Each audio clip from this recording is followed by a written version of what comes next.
What if everything the WNBA players thought was their strength was actually their biggest weakness? Right now, behind closed doors, a war is happening, a war that could shut down an entire league before a single game is played this season. And the scariest part, the owners aren't blinking, not even a little. While the WNBPA came to the table asking for a salary cap near $9.5 million and a 25% revenue share, the owners fired back with something nobody expected: silence. For 6 straight weeks, dead silence. And when they finally did respond, they made it crystal clear the number isn't moving, the revenue share isn't moving, and if the players don't like it, the season won't be moving either. This isn't a negotiation anymore. This is a standoff. The WNBA's counterproposal locked the salary cap at $565 million. Players get no more than 15% of total revenue, and the owners are standing on that number like it's carved in stone.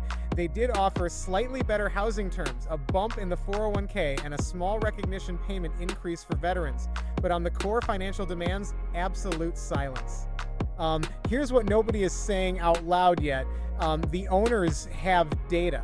They watched the ratings. They saw what happened when Caitlin Clark got hurt, and those numbers told them everything they needed to know about where the real leverage sits. The question is, do the players see it too? Because a lockout isn't a threat anymore. It's a countdown. Yeah. And the clock is ticking louder than anyone in that union wants to admit. Let's talk about the number that's breaking this entire negotiation in half. $400 to $500 million. That's not a rumor. That's the projected loss the WNBA ownership group says they would absorb if they agreed to what the players are asking, $500 million in the red. And these owners, 42% of whom are NBA owners, did not get to where they are by writing blank checks. Now, here's where it gets complicated, and most people gloss right over this part. The WNBA doesn't fully own the WNBA. Think about that for a second. NBA owners control 42% of the league. WNBA-specific owners hold another 42%, and then there's a remaining 16% held by outside investors who came in through a $75 million capital raise back in 2022. That's 3 different groups with 3 different financial priorities all sitting at the same table, and none of them can be forced to give up their stake. So when the players demand a bigger slice of the pie, the ownership group has to look at a pie that's already divided between parties they don't fully control. They can't just restructure the revenue sharing internally and hand more to the players. It's not that simple, and it's about to get even more complicated. Because there's a $2.2 billion media rights deal sitting on the horizon, it kicks in this year and runs through 2036 billions of dollars in incoming revenue, and the WNBA has refused to answer a single question about how that money gets distributed between the 3 ownership buckets. The players know that deal exists. They want a piece of it, and the owners are protecting every dollar of it like their financial lives depend on it. Who's right? Who's wrong? That depends on which side of the table you're sitting at. But here's the real question nobody is asking. Where does Caitlin Clark fit into all of this? She didn't ask to become the center of this fight, but she is.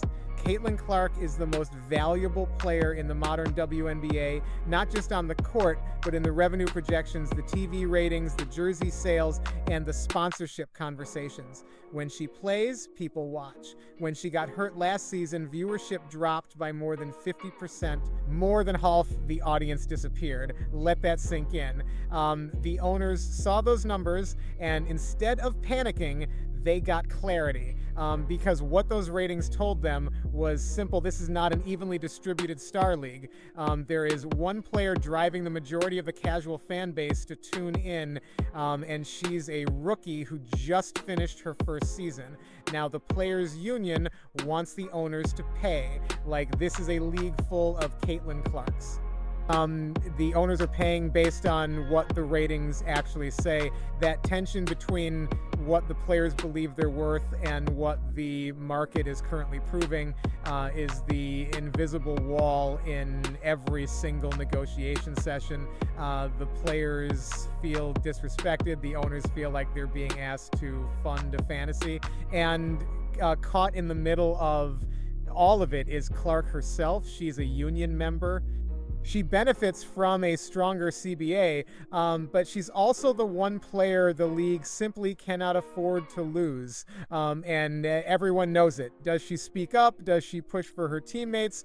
Or does she stay quiet and let the chips fall? Because if this goes to a lockout, every player loses time, money, and momentum. But one player losing a season would hurt the WNBA more than any lockout ever could, and the owners know exactly who that player is.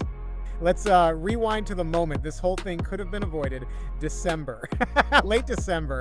The WNBPA submitted a formal proposal to the league, a real proposal, pages of negotiation terms, financial asks, structural changes. They sent it, they waited, and they expected a response. 6 weeks passed, nothing. No email, no counter, no phone call, no meeting. 6 weeks of absolute radio silence from league officials who, it would later come out, had not even read the proposal. When the two sides finally sat down face-to-face on February 2nd, players, union executives, league officials, and owners joining over Zoom, the players were told something almost unbelievable. Members of the league's own labor relations committee admitted they hadn't read what was submitted in a negotiation over the future of the entire league, over player salaries, over revenue share, over housing, over mental health support, over everything. They hadn't read it. Now, the league would argue their silence was intentional, that ignoring a proposal they considered unrealistic was itself a message, and maybe that's true. Maybe it was a power move designed to signal that the players were wasting everyone's time with numbers the owners would never accept. But here's the problem with that strategy. It poisoned the well. It created resentment. It created distrust, and it made a difficult negotiation feel like a dismissal. Like the players' voices didn't even deserve a written response. That emotional wound is still open, and it's affecting every conversation happening right now, because you can negotiate numbers, you can compromise on housing terms and 401k percentages, but how do you negotiate with a group that feels like the other side never respected them enough to even read the document? That's not just a labor dispute anymore, that's personal. Everyone thought Unrivaled was going to change everything. The players certainly did. When Unrivaled launched, the 3-on-3 off-season league built by and for WNBA stars, it was framed as leverage, a proof of concept, a statement that these women could build their own stage, draw their own audience, and command their own media attention without the WNBA's infrastructure behind them. The message to ownership was supposed to be, we don't need you as much as you think. But the ratings told a different story. The numbers weren't there. The mainstream audience didn't follow. The casual fan who tunes in for Clark's drives to the basket, for the rivalries, for the packed arenas, that fan didn't migrate to a new format on a new platform, and the owners were watching every single metric come in. Instead of proving player independence, Unrivaled may have accidentally proved the opposite.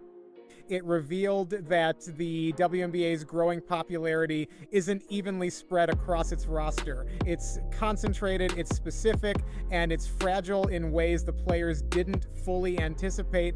This doesn't mean the players are wrong to want more. It doesn't mean they don't deserve better pay, better conditions, and a bigger share of a rapidly growing league. They absolutely do, but leverage only works if the other side believes the threat is real, and right now the owners don't believe it. They looked at those unrivaled numbers and exhaled, which means the players are heading into the final stretch of these negotiations with less leverage than they started with, and a deadline closing in fast. The expansion draft still needs to happen.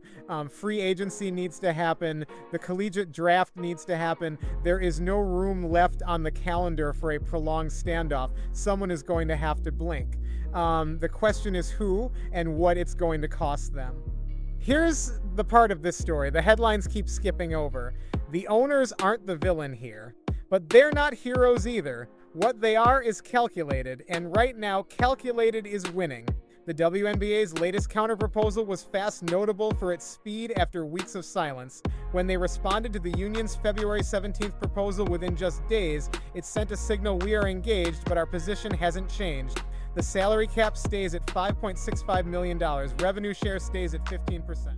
We had take it or face a lockout, but buried inside that counterproposal were some genuine concessions. Housing for all players in 2026, that's every player fully covered. The 401k recognition payment for veterans with 8 or more years of service bumped from $3,000 to $4,500. Small things, yes, but real things. Things that say we're not completely immovable, we just won't move on the big numbers. And that's a strategy. By offering smaller wins while holding firm on salary cap and revenue share, the owners are trying to make the union feel like they're getting something while protecting the financial structure they care most about. It's a negotiation tactic as old as business itself. The question is whether the players' union is going to recognize it for what it is. Because if they walk away from those smaller concessions chasing the big numbers the ownership structure literally cannot support without hemorrhaging hundreds of millions of dollars, they risk walking into a lockout with nothing. No season, no paychecks, no momentum from last year's record-breaking growth, all of it frozen, waiting. And for a league that's just now breaking through to mainstream sports consciousness, a lockout wouldn't just be a setback. It could be a permanent scar. Let's talk about the timeline because it is brutal. To start the 2025 season on schedule, the WNBA needs to complete an expansion draft, conduct free agency, run the collegiate draft, and allow teams enough time to build their rosters. Every single one of those processes requires a signed collective bargaining agreement in place. Right now, there is no signed CBA. The league itself acknowledged it in their latest communication to the union. Both sides are running out of time. That's not spin. That's not negotiation pressure. That's a logistical reality. The calendar does not have space for this to drag out much longer, which means we are days, not weeks, from a defining moment. Either the players make significant concessions on salary cap and revenue share, the two things they've been loudest about, or the owners follow through on the lockout threat. And unlike some labor disputes where a lockout is used as a pressure tactic, the WNBA's ownership group has shown every sign of being willing to actually pull the trigger. They've already demonstrated they can go 6 weeks without responding to a proposal. They've already shown they won't be moved by public pressure or player frustration, and they've got the financial data backing up every position they've taken. A lockout wouldn't hurt the owners the way it would hurt the players. And everyone in that negotiation room knows it. Players missing paychecks, missing games, missing momentum. That hits differently when your annual salary isn't in the multi-millions. For most WNBA players, every game check matters. The power dynamic in this negotiation is not equal. It never was. And now, with the clock running out, that imbalance is about to become impossible to ignore. Something has to give. And it has to give soon. There's a version of this story where everyone loses. It goes like this. The players hold firm on their demands. The owners hold firm on theirs. The deadline passes. The lockout begins. The expansion draft gets delayed. Free agency freezes. The collegiate draft becomes a question mark. And the 2025 WNBA season, which was supposed to be the biggest in league history, opens weeks late or doesn't open at all. Meanwhile, the $2.2 billion media rights deal is sitting there, ready to launch, ready to inject real transformative money into this league. And instead of building on last year's historic momentum, the league is in the news for all the wrong reasons. Casual fans drift away, sponsors get nervous, broadcast partners get frustrated, and the athletes who were supposed to benefit from that media deal spend the summer watching it from the sidelines because they couldn't agree on how to split money. that hadn't fully arrived yet. That's the nightmare scenario. And the players who would feel it sharpest, it wouldn't be the stars with overseas contracts and endorsement deals cushioning their income. It would be the role players, the minimum salary athletes, the women who are one bad season away from being cut, who need every game, every paycheck, every moment of visibility to extend their careers. A lockout waged in the name of getting players more money could end up being most devastating to the players who need more money the most. There's deep irony in that, and it's the kind of irony that doesn't become clear until it's too late. The union knows this, the owners know this, and yet here we are staring down the barrel of a work stoppage that nobody publicly wants, but nobody seems willing to fully prevent, unless someone makes a move that changes the entire calculation. And there's one person in this league with enough star power to do exactly that. Nobody has asked Caitlin Clark to fix this, but the weight of it is on her shoulders anyway. That's what it means to be the face of a movement you didn't choose to lead. Every decision made in those negotiation rooms affects her season, her teammates, her legacy in this league, and she has no seat at the table where those decisions are being made. She's a union member. She's bound by whatever agreement or lack of agreement the WNBPA and the league arrive at, and she's the single player whose absence demonstrably collapsed viewership by more than half. Think about what that means from a pure negotiation standpoint. Her value to this league is not theoretical, it's not speculative, it's been measured, it's been documented, and it's sitting in an ownership presentation somewhere with a very specific dollar figure attached to it. And yet the CBA being negotiated right now would compensate her under the same salary cap structure as every other player. A cap set at $5.65 million for the entire team.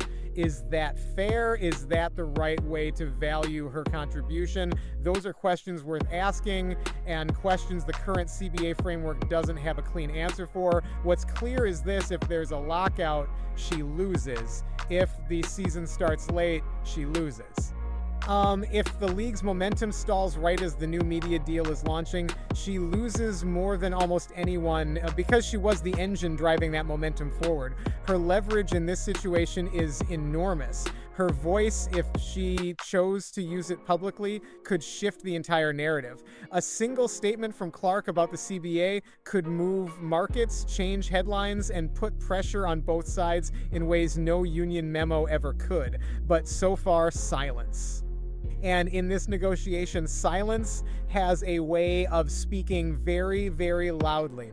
Here's where we land, and this is the part nobody wants to hear. The WNBA is at a crossroads that will define the next decade of women's basketball. Not just this season, not just this contract, the next 10 years.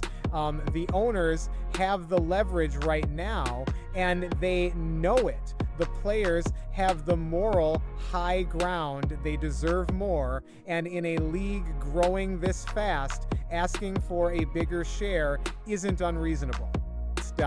But deserving something and having the negotiating position to demand it are two very different things. The $2.2 billion media rights deal is coming. The money is real, the growth is real, but that growth is not evenly distributed across the roster, and the ratings data has made that painfully visible to every ownership group in the league.